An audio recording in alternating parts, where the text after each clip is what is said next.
So recently on Reddit, there have been some interesting discussions going on about, well, hey, is the rules committee ever going to ban anything ever again? And it's kind of interesting to think about, so I decided to do an episode on this, kind of just jump into why people might be saying that, and talk about the cards that, well, the rules committee is currently looking into, or looking at, and just kind of what the precedent is set right now at, and how it might be hard for them to really justify a ban in the future based on previous actions. So let's just jump into this and let's have the discussion. I'd love to hear from you in the comments below on your thoughts on this. I think it's pretty interesting. Let's jump into it with some of the cards that kind of started these discussions and just kind of like how powerful they are. I mean, I guess the one card that really started the discussion is Orc Spell Masters, which the rules committee did mention in their most recent, whatever, like their post after like a new set comes out. And they're like, hey, here's an update.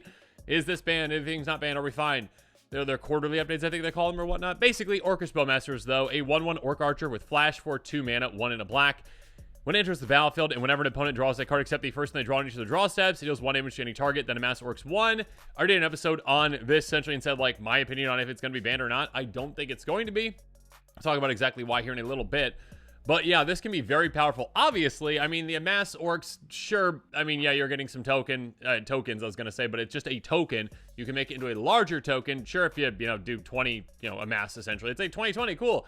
It's still a token that can just be bounced or taken out in many ways. And yeah, I mean, a massive went wide, it'd be better. That's a whole different discussion. What matters, though, is that damage mostly, because you can spread that damage out to however you want. It's not just punishing the opponent who is drawing the cards. It is saying, no, yeah, you decide individually with each of these single points of damage where you want them to go. So, yeah, you can take out planeswalkers, you can take out a lot of creatures, you can take out players' faces. However you need to distribute that damage, you can do so. Obviously, this works well in response to an opponent drawing a ton of cards. Sure, I mean, if they cast, Rishkar's Expertise or whatever it is, essentially drawing a ton of cards equal to power. Yeah, I mean, that's a very specific scenario. It does happen, though. Yeah, cool. Punish an opponent like that. Hey, they drew 9. Awesome. I'll flash this in for 2 mana. I'll ping down 9, essentially, and I will, make a 9/9 in a way. So this can work, obviously, against that. It also works really, really well, especially with something that the Rules Committee, or some, I should say, from the Rules Committee, don't enjoy, with wheels. Wheels are a topic that have been discussed before. Basically, any card that says, hey, discard your hand, draw that many cards, or draw 7, or whatnot, or forcing all players to do so is the main thing. Yeah, that works obviously very well with this, because let's say you even just Magus the Wheel. Let's give that as an example. Not like Wheel of Fortune, that's a very expensive card, but basically the exact same thing. Hey, everyone discards their hand, draws 7.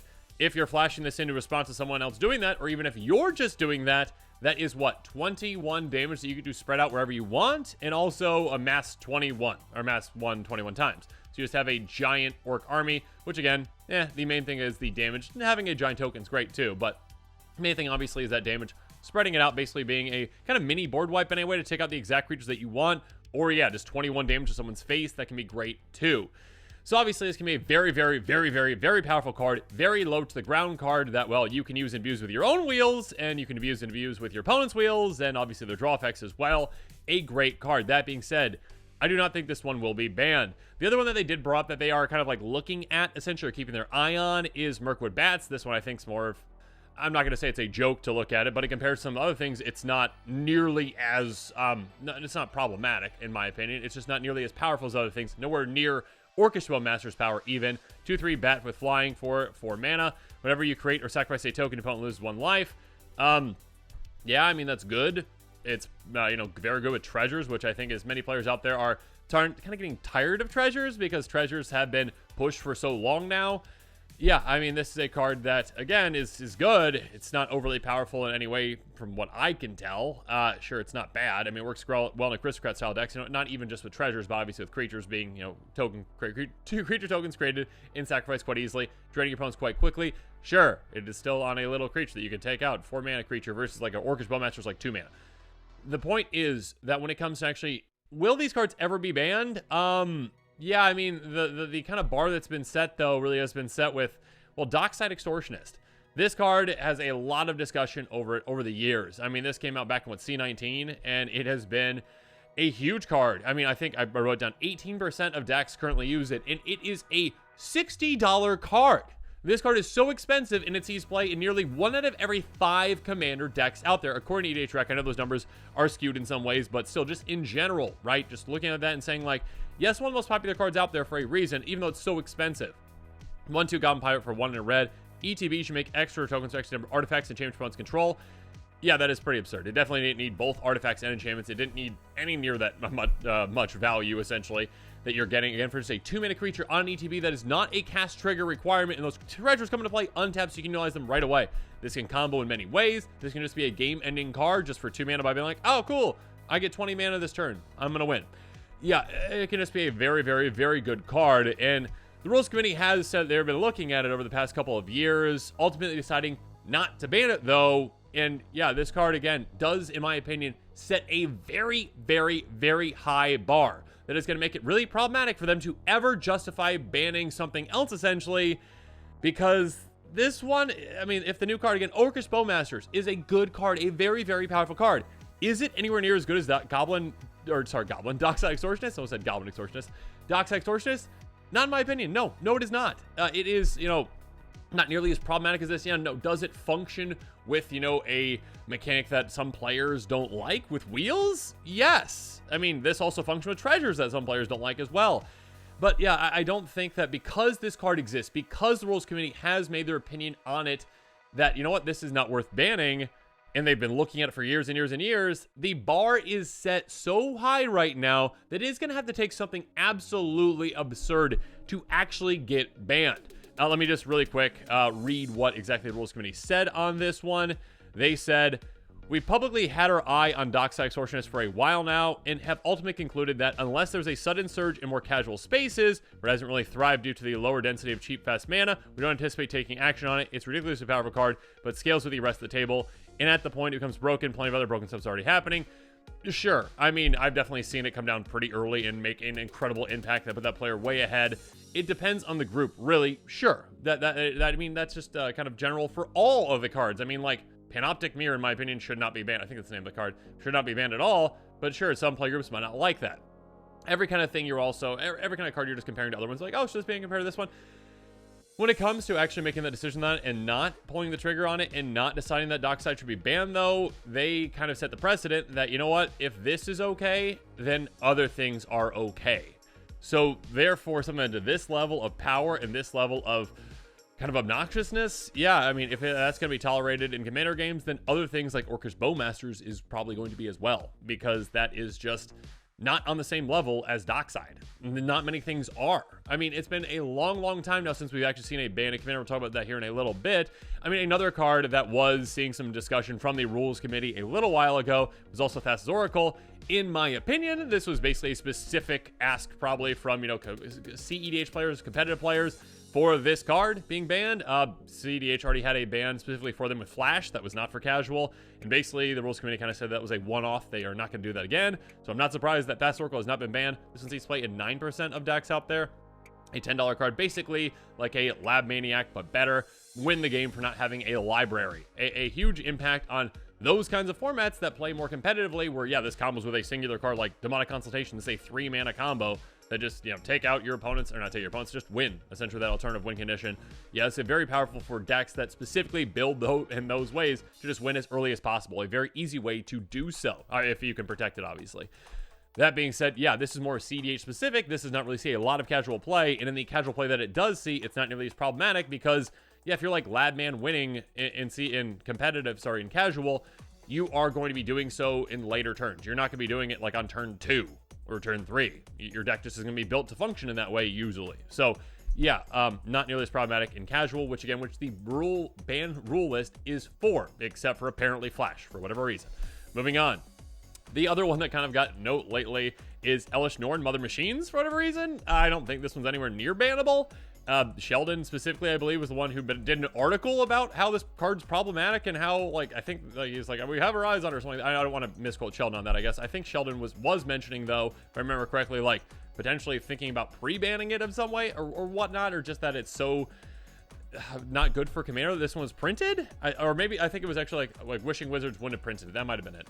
Regardless, Ellis from Other Machines, a 4/7 Phyrexian Praetor with Vigilance for 5 mana in total, 4 and a white. Basically doubles up an ETB of a permanent you control. Permanents enter the battlefield, don't cause abilities to control your opponent's control. So basically like Panharmonicon for you and Torpor Orb for your opponents, doubling up your ETBs, shutting down your opponent's ETBs. Yeah, this is more so like the type of cards where some in the rules community don't like because it's like, it's mean. Because like you double up yours, sure, that's fine. But hurting your opponents and stopping their fun is not fine. So again, that's kind of like, I guess, a different angle, a different, avenue of why cards might be banned. More so like Dockside extortionist, just very powerful. Is it stopping your opponents from doing anything other than playing the game after you win because you've got 20 treasures? No, it's not like actually actively stopping your opponents from doing things.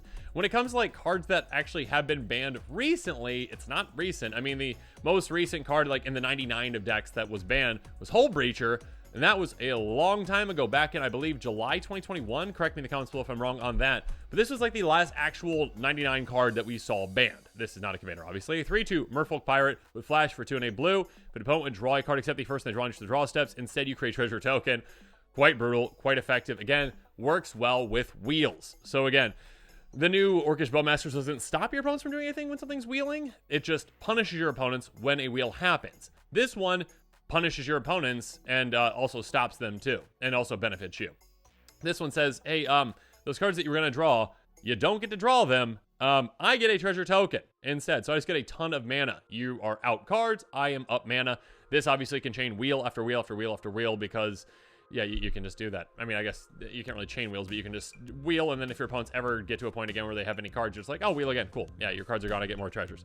Yeah, a very brutal, a very effective card, one that was seeing a lot of play before it was banned. This is the most recent ban that we've seen, though, so again, a high bar on what a ban is, essentially, and yeah, Dockside has not been banned yet. Moving on, though, Goldstars Pilgrim, I think, is our most recent actual ban.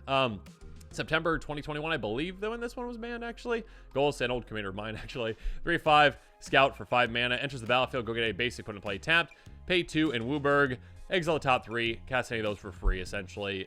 So essentially, yeah, a commander that is like, it can definitely be built, 5-color good stuff. The rules committee, many on it, I should say, don't like 5-color good stuff. At least they've said that in the past. So yeah, I mean, 5-color good stuff is always going to get built because players are just going to pick another 5-color commander like Kenrith that got really popular after this because they're like, okay, we'll just play with Kenrith then because Kenrith is a commander that you can build 5-color good stuff. You can do more specific things. Obviously, you can build decks with synergy and stuff like that. But yeah, the rules committee for some reason has a problem with 5-color good stuff. This is a powerful commander, yes. But yeah, is it that Dockside extortionist level of banning? No, not really. So it is interesting just to think about and how this one card and it not being banned and the rules committee's stance on it in the years that they have been looking at it and actually talking about it and ultimately deciding that it did not warrant a ban, it is going to make the next discussion that they have if they ever try to ban anything else very difficult because the question is going to come up, is this Dockside level? If the card getting banned is not Dockside level or above, why isn't Dockside banned? And again, their response might be, well, this card's problematic because it's mean. But that's just kind of like a different kind of discussion. Like, should we be banning things because they're mean? There are already mean effects in play. There are plenty of mean effects that you can have. Armageddon isn't banned, right? Many players don't like losing all their lands, but that's not banned.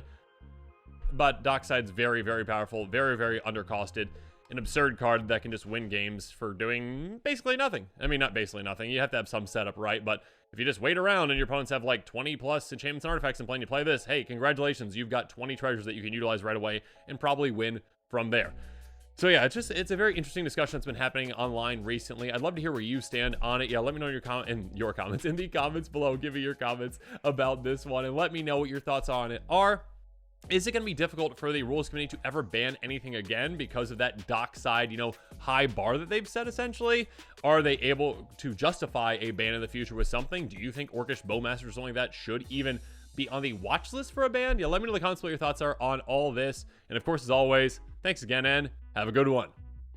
This show and episodes like this one are possible thanks to viewers like you. If you're looking for an easy way to help support this show, make sure that you like, share, and subscribe. Also, hit that bell notification icon so you don't miss any new episodes. You can also go check out our playmats and other merchandise at thecommandersquarters.com. We also have a ton of brand new t-shirt designs in stock, so make sure you check out those as well. Another easy way to support this show is with our TCG Player affiliate links. So whether you're buying a deck or individual cards, you can use this general link right here or one in the description. And the final way that you can support this show is by supporting us directly by becoming a patron. There are many benefits to being a patron, and I truly couldn't do this without all of their support.